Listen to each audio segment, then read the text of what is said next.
comparison and contrast, whichever chapter it is in edition 4, look for it. I hope people have already done the reading. So remember, right at the top, you have topics for comparison and contrast. So while we talk about comparison and contrast, what can be the content and how to organize structure of your next paragraph, remember these are the topics that you can write about. If you write about something else, compare and contrast something else that is not in there, it's perfectly fine. But these are here to tell you, to kind of guide you in case you are like, I really don't know what to see. So, for example, two popular sports figures. Hey, you don't want to do sports figures, you want to do political figures, you can do that. Two dancers, that's okay. You understand the concept. Look at it. Men's and women's attitudes towards relationship, shopping, or conversation. Very good one. How men behave, how women shop, how men shop, if you want to do comment. I don't know. It's totally up to you, but here are kind of things that you can, topics for suggestion. Two cars that you would consider buying, or any appliance, two websites, or two movies is too long for a short paragraph. Two people, places, objects, those are things for you to consider. So while this is the time, even before, like Wednesday class, you will get to write in class a little bit, but since we have 2 days of class instead of one, unlike last week, take advantage. Do that thinking beforehand so that in Wednesday's class, when you get a chance to kind of draft or further your draft, write more on your draft, you can show it to me so that you don't have to put the draft in the box if you've done most of your work. So try to do that. Not only prepare for the quiz, but also think what topic. Don't do that thinking in class. Do it today when you get home. You have today and tomorrow, and of course Wednesday you can continue further. So that's what is coming. That's on the horizon. Plan, read the chapter, and start thinking about what you are going to compare and contrast.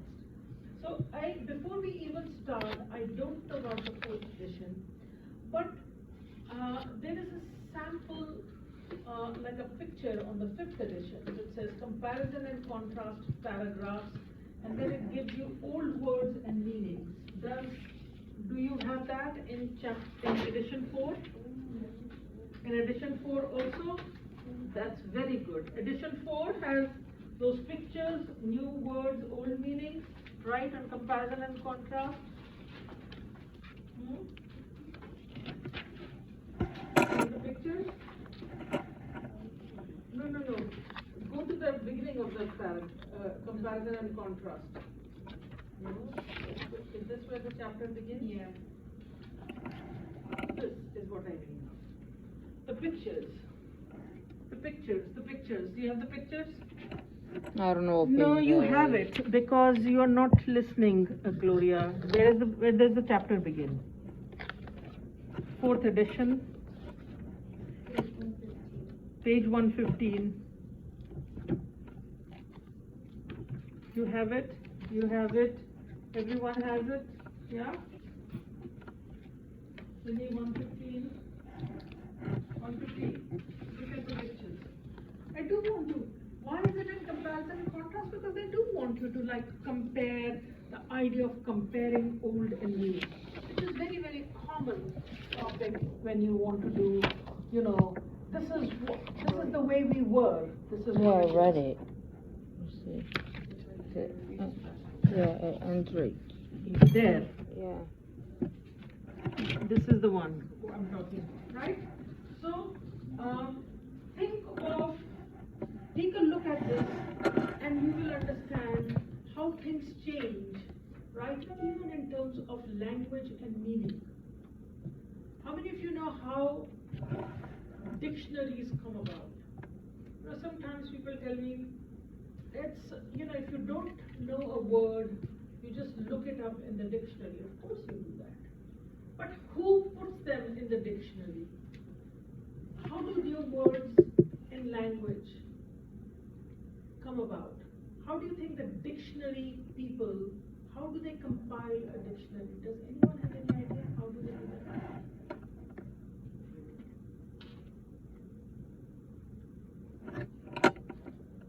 And once you have a dictionary, why do you have this edition, that edition, Webster, Collins, whatever, Oxford, all those different places? Because English, of course, has different ways of, there are differences in where it's spoken. But I want to know why we need so many.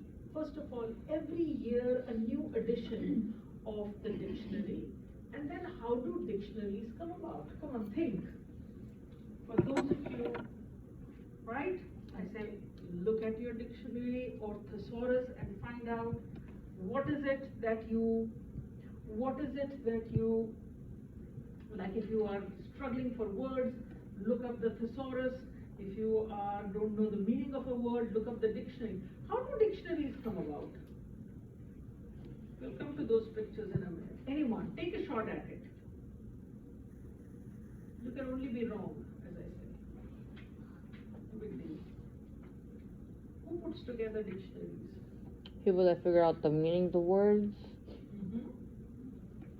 Okay, people who figure out the meanings of words. And that has to be, you know how many words there are, so there have to be a lot of people. And how do they know which words to put in there and to provide meanings? And then why do they have to do it every year? Because sometimes they change. What changes? The meaning. Okay, and who changes the meanings? Us, people in general. There you go. Everyday life. There you go.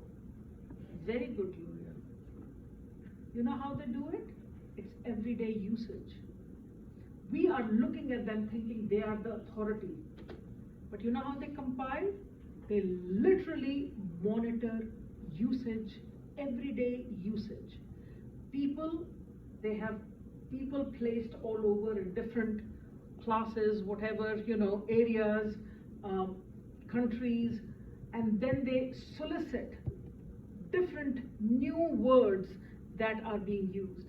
Very often young people are driving certain ways, new ways. Sometimes new technology drives new ways, new words coming up and new words changing. So they compile, that's why they have different editions, because from one edition to the other, a lot of changes in terms of how a certain word is used, and the meanings of the words change all the time. People drive that, right? That movement. Because if it was just no words changed, no new words came, guess what would happen? English would be like Latin. Right? Dead language. Used at one time, but language has to kind of fulfill the function of what people want to express through it. So for example, there was a time that I remember, since I think I'm the oldest one here, where when you said, I am going surfing, it literally meant that you were going to take your surfing board and you would go, right? You would go and surf on the waves. Now it Then came the time when it was the idea of surfing really came to be associated with web surfing. Why? Because I am of that generation. I came here in 1991, and believe me, there were computers, but we had to go. I went to a private college here in Massachusetts, Mount Holyoke, the first women's college actually. And guess what? We used to have like rooms where people would fill, like you had to kind of get a space and time, book a space and time to work on the computer. People had their typewriters. Email was barely starting. I think it started. Surf, right? The idea of web surfing. Like surfing now is kind of literally, it changed meaning. There's so many words like that. So that's what it's telling you. So comparison, contrast between old and new is a very common way of taking stock of how life and time moves. So old world, right? Green. When you say now, look at the picture. So when they say they went green, obviously they're not just talking about someone changed colors. What do they mean? Green now represents the color and the word, the environment. Going green means becoming more environmentally conscious. Yes or no? Yes. Right? You can see grocery stores, right? Right? Mm-hmm. Green produce, not means literally green, but environmentally green, right? So it's giving you examples of things that you can. I think it's a wonderful way to start comparison contrast in your time, so keeping in mind the changes. So friend is a person you know, that's how I know, right? Friends, someone you know. Then came stupid Facebook. Thank God I don't have it. I understand why people use it, when they have to share something, but It's a good way to stay in touch with people that are but a whole other country. friend becomes like how many friends you have. Followers used to be someone for a cause or, like a god in my country, followers of a certain, like when you worship someone. Now followers are what you have on your Insta or whatever. I didn't even know, huh? TikTok. Or TikTok. I don't Finally even hit a know. 1K. Now my nephew tells me TikTok is where I have to be. I am going to fight it till the very end. This Instagram and TikTok, I don't have it. They're like, Instagram, you should really put your pictures up there. No, I'm not going to do that. I'm not that age, but I know. So, the idea here is green and friend, right? How many friends you have doesn't mean the literal friends that we used to think about, friends that you hang out. Now there is the concept of online friends. Same thing with organic was something that was organic, right? Really something from the earth and things like that. Really isn't so organic anymore. Has become again something that is so old and new. This is just to start us off to take account of compare and contrast. It lends itself, this idea, to comparison and contrast. The way we were and how we are. Yes, go ahead. You have some examples? Yeah, I have another example of technology. Instead of using both, the fork is fork. Huh? Spork? Yeah. What is spork? It's just one. I saw that in Africa. It's a spoon, and there's like Oh, spork. Yes. The spoon and fork. Yeah. Like Sporky from Toy Story, Sporky. I don't know what you're talking about. Sorry, I remember my nephew's a little too much. I believe you, because you all are much, and if you have kids and all, they will do that. So sometimes, they are the driving factors, right? They change, and then it becomes common usage for people. Now, sometimes, I don't know whether people know the word through, right? Go through there. This is how you spell it, THROUGH.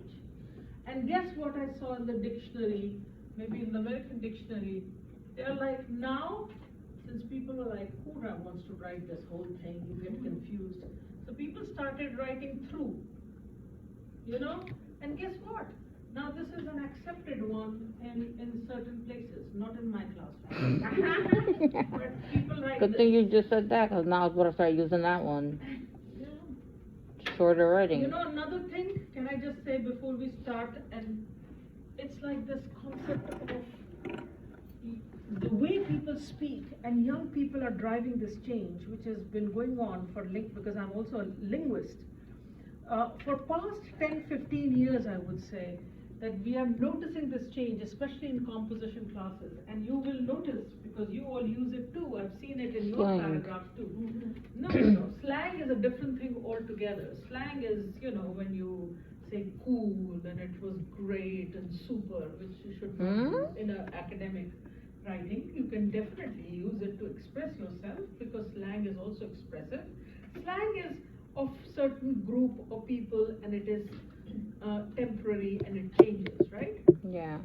But this is in writing, sentence structure, which is becoming very common. So I've noticed it in your writing too. I remember reading someone's paragraph and it was used. So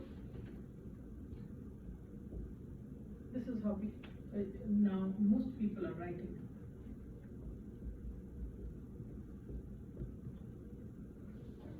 Have people noticed this? Based off of.